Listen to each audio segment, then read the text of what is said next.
Talking about that, I don't know if this analogy holds true, but I think there are very close similarities between you and Darth Vader from Star Wars.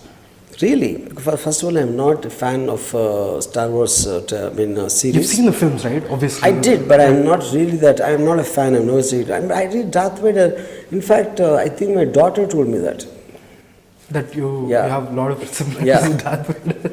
But, okay, why I came up with the analogy was you started off really well with 26 years back. You know, everybody knows the story, and you're almost like a Jedi. You know, people looked up to you as your this big messiah and all.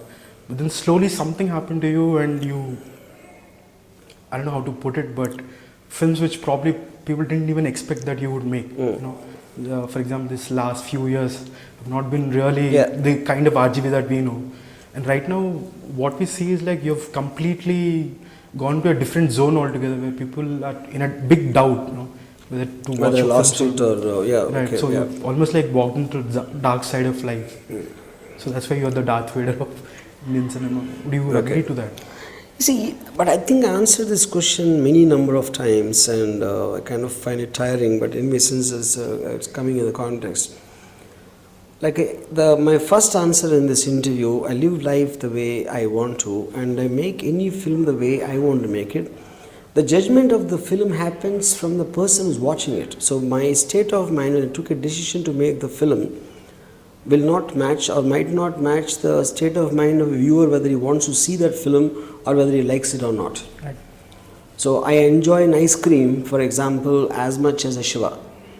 Okay. You don't but I can understand that people don't see the connection and they think I've gone mad, because Shiva is a subject matter. Okay. There's a story, there's characters, there's certain relatability to what is happening. Whereas ice cream for me is just to take the state of mind of a girl who's alone in a house and imagining things. Right. That for me is as exciting as a director, because in fact to make ice cream is actually more difficult than to make Shiva, because there's no subject matter at all. Okay. So in some zone like that, zone by saying zone, I don't mean it in a negative way. I would like to experience that also. So I make a decision, and always I did that. Even my first film, it's a hit, it's another matter. Right. But it was a decision as dangerous as ice cream for that time period, because in 1989 nobody will think a movie like Shiva will work. True. Yeah. Right.